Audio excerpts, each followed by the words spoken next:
This is our 1,000 mile review of our Eride Pro SS. Now, if you guys are new to our channel, welcome. We're the Talaria boys. We review all these small electric E-motos, and this is no different. We have really been riding this bike and really putting it to the absolute test.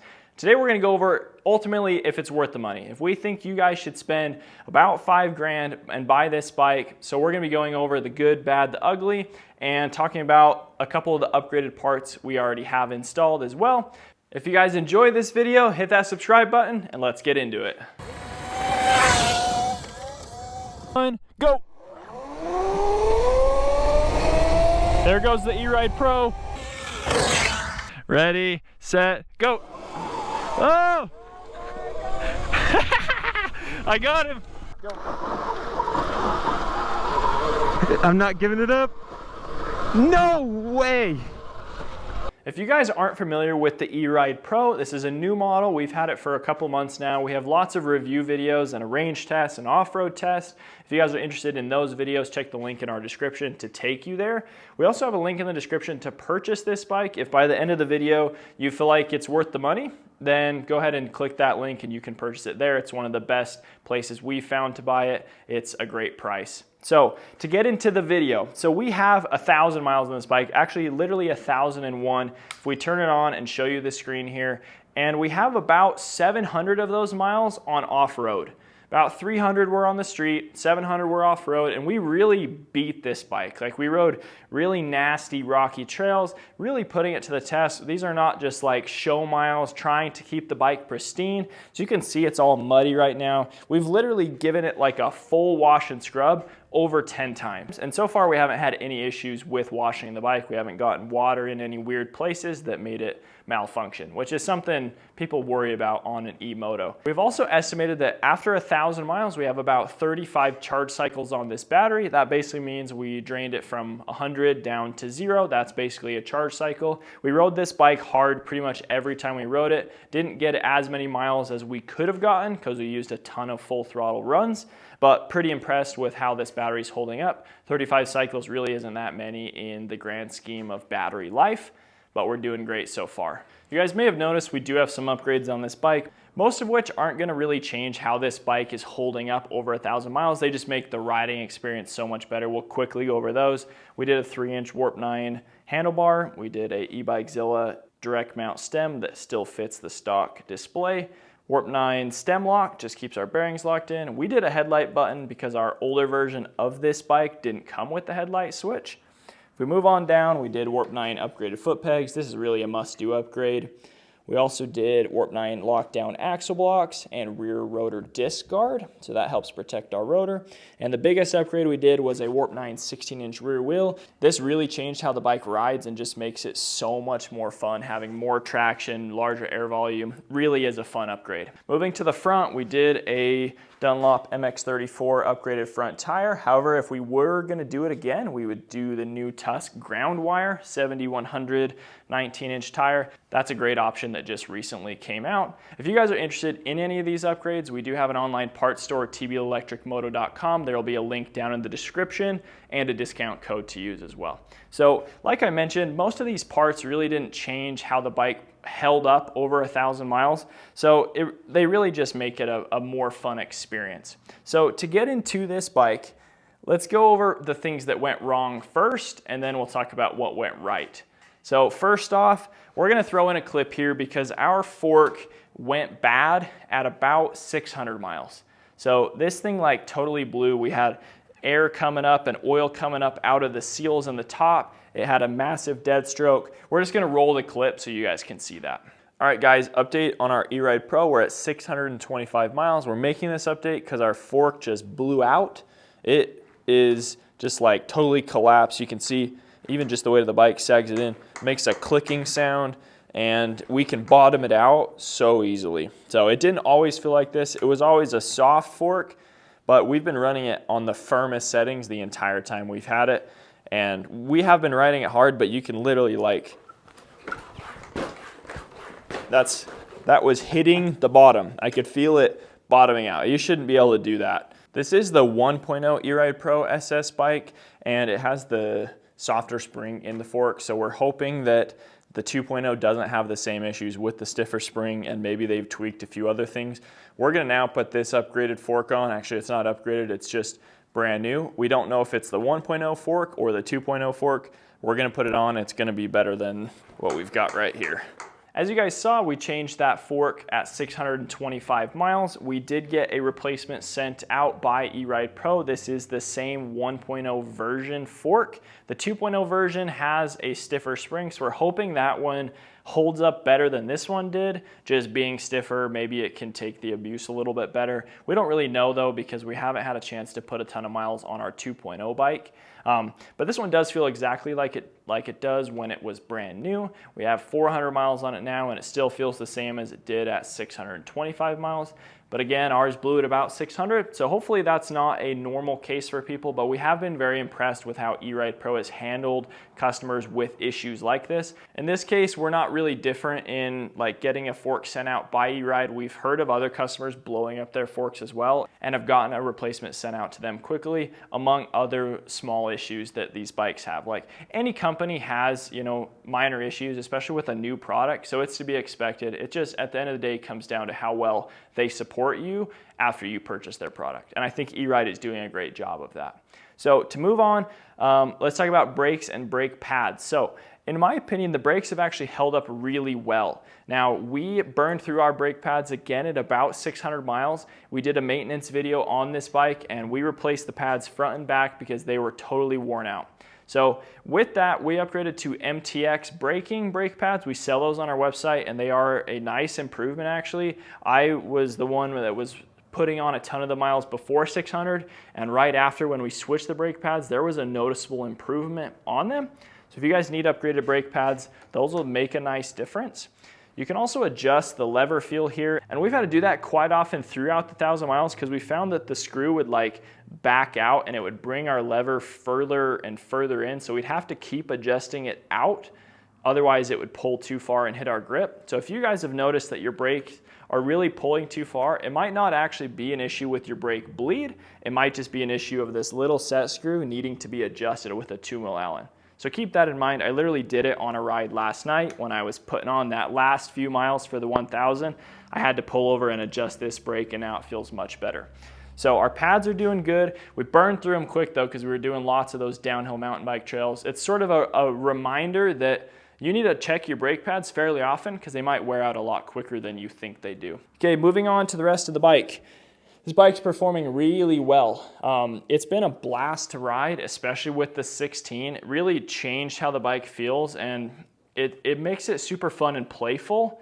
And the added power that the Eride Pro has really differs it from other bikes, where we recommend different upgrades for this bike. We don't necessarily think it needs a controller upgrade right away. We think you guys should totally get used to the power, do miles, and if you ever feel like you want more power later, you can go down that road. But 12 kilowatts is going to be great for a majority of people, whether you're riding road, dirt, doing wheelies. This is a super fun bike. Okay, next up, we're going to talk about the battery and charging situation. So we have the Eride Pro 1.0 model. That includes a 1.0 charger and a 1.0 battery. Since getting the 2.0 version of the bike, we noticed that the charger is different on the new bike, and we noticed that we cannot put the 2.0 battery on this bike. We can put it in and plug it in, but it won't run. So that's just one thing to keep in mind. If you're buying two bikes for your family and you already have a 1.0, some of the stuff's not gonna work together, which is really a bummer. Like, I don't know why it doesn't, because the batteries like should be identical. But the one thing we've noticed with our bike and the charging situation is if you come back from a ride below 20%, sometimes your battery won't start charging. Like, it will take hours for it to decide to start charging. You literally just have to like reset your charger and leave it plugged in for several hours before it will start. Now, we've had this be the case like 7 or 8 times when we've plugged it in below 20%. Even at like 21, 22, 23, I've had it happen as well.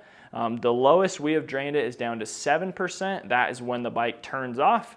That was on our range test. We did that 2 times. We drained it all the way down to 0 for a range test, or down to 7, which is essentially 0. The performance really decreases on this bike after 20. That's why we pretty much always came back at 20. We normally ride our bikes pretty much until they turn off. but the performance slows down so much on this at 20 that it's just not worth riding anymore. So just keep that in mind. If your bike's doing that at 20, it's probably normal. It's what ours is doing as well. It's just not my favorite thing about the bike. All right, one last thing we forgot to mention that we dislike about the Eride Pro is the seat. It is super hard. It's pretty dang uncomfortable to take on a super long ride. So we hope that there's a better alternative to come out in the aftermarket world, but it really didn't break in either. We just got our Eride Pro SS 2.0 a couple weeks ago, and this seat is just as hard as the brand new one. So it didn't really break in like we were hoping it would after spending a lot of time on it. So one more thing there. Moving on to rear shock and suspension linkage, we're super impressed with how this rear shock is performing on this specific bike. Our 2.0 bike has the exact same shock and it feels completely different, way worse. It's like super stiff and like unpredictable. This shock actually feels really nice, and after doing 1,000 miles, it still feels the same it did the day we got it. So we're super happy with that. We're also super happy with how the linkage feels and is set up. It's a very, like, it has good stroke, it's progressive, you don't feel like you're gonna bottom the suspension out, you don't feel like it has play. We did have to go in, you know, probably 2 times within the 1,000 miles and just snug up every one of those suspension linkage bolts just to make sure they're totally tight. But we're super stoked on that. I think this is my favorite suspension linkage and feel of any of the bikes we've tried, between like 79 bike, Talaria, Surron. I think this feels the best in my opinion. Now we will be upgrading our suspension soon. We're gonna be putting on some EXT suspension front and back. It's really expensive stuff, but my goodness, it makes a massive difference.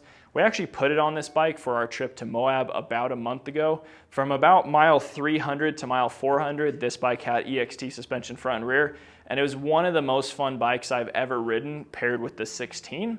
So stay tuned for what we build this bike into. After we really just wanted to get through this 1,000-mile review, and now there's some big upgrades coming, so stay tuned for that. Moving on to our belt drive, this particular bike does have a belt coming off the motor that goes back to where it connects to the jack shaft and then eventually spins your wheel. Now we don't like belts as much as we like what the TalariaSting has, which is a gear reduction system. Gears inside of an oil case with oil.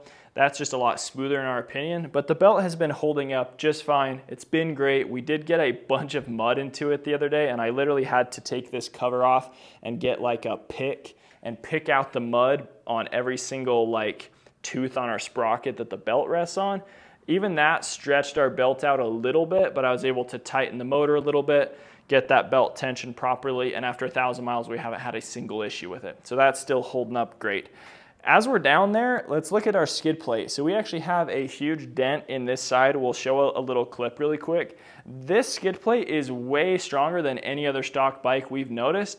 It really can take hits. There's several more if we look closer, but some of these dents would have put a hole in like a TalariaSting skid plate. So we're pretty impressed with how that is holding up. We don't feel like you need an aftermarket skid plate on this bike unless you're really slamming that into big old rocks. Moving on to the frame overall, first thing I'm going to touch on is the battery placement in its compartment here. We haven't developed any extra rattle in this. It does have a little bit of movement. Like you can wiggle it a little bit, but it's really not bad, and it's not enough that you notice it while you're riding. Some other bike models have tons of rattle and worse tolerances than this. So we're actually stoked. We haven't ever put any foam in there or anything to try to make it rattle less, and it feels the same as it did when it was brand new. So we're stoked on that.